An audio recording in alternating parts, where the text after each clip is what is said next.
आम आदमी पार्टी ने दिल्ली विधानसभा चुनाव के लिए उम्मीदवारों की दूसरी लिस्ट जारी कर दी है। पार्टी ने 20 कैंडिडेट्स के नामों का ऐलान किया है, जिनमें मनीष सिसोदिया और हाल ही में पार्टी का दामन थामने वाले अवध ओझा शामिल हैं। सिसोदिया की सीट बदलकर उन्हें जंगपुरा से चुनावी मैदान में उतारा गया है, जबकि ओझा को पटपड़गंज से टिकट मिला है।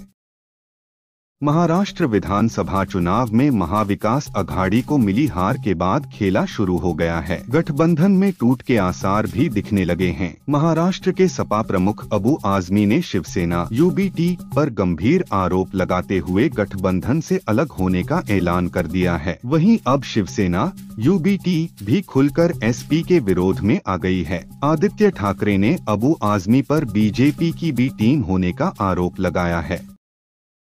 इंडिया गठबंधन के नेताओं के बीच नेतृत्व को लेकर बयानबाजी जारी है। इस बीच केंद्रीय मंत्री किरेन रिजिजू ने कहा, राहुल गांधी के पास नेतृत्व क्षमता नहीं है, उनसे नेतृत्व संभल नहीं रहा है, इसलिए इंडिया गठबंधन में विरोध की आवाज उठ रही है। पश्चिम बंगाल की मुख्यमंत्री और इंडिया गठबंधन के घटक दल टीएमसी की मुखिया ममता बनर्जी ने गठबंधन के नेतृत्व पर सवाल उठाते हुए खुद ही अलायंस को लीड करने की बात कही है।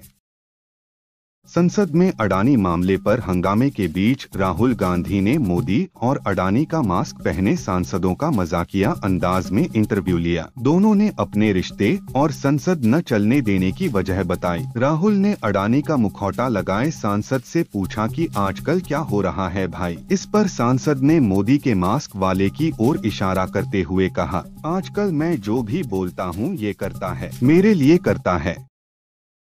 दिल्ली में शिवसेना यूबीटी सांसद संजय राउत ने कहा, जब तक बीजेपी सत्ता में है तब तक हम अडानी का मुद्दा उठाएंगे। सरकार जनता के लिए नहीं बल्कि अडानी के लिए काम कर रही है। वे केवल अडानी को लाभ पहुंचाना चाहते हैं। हम संसद परिसर में विरोध प्रदर्शन कर रहे हैं और संसद में भी अडानी का मुद्दा उठाएंगे।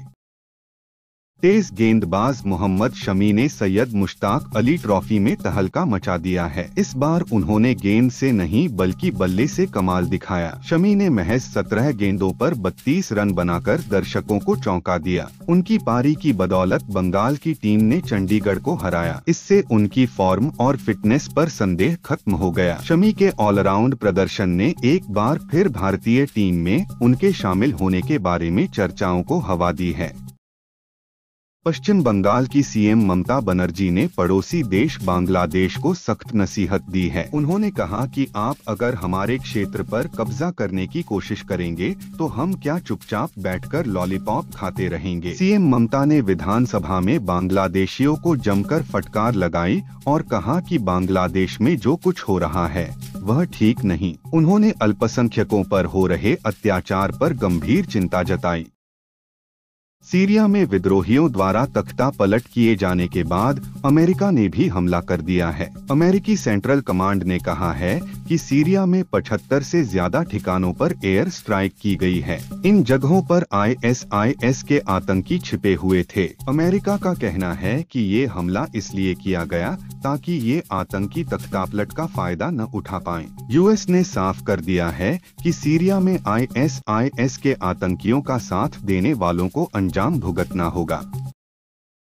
बांग्लादेश में हिंदुओं पर बढ़ते हमलों के बीच पहली बार विदेश सचिव विक्रम मिस्री बातचीत के लिए ढाका पहुंचे हैं। यहां उन्होंने बांग्लादेश को दो टूक लहजे में कहा है कि सबसे पहले हिंदुओं और अन्य अल्पसंख्यकों के साथ उनके धार्मिक स्थलों की सुरक्षा तय करनी होगी। उन्होंने कहा कि भारत सकारात्मक, रचनात्मक और साझा हित चाहता है, इसलिए बांग्लादेश को भी उसी तरह का व्यवहार करना चाहिए।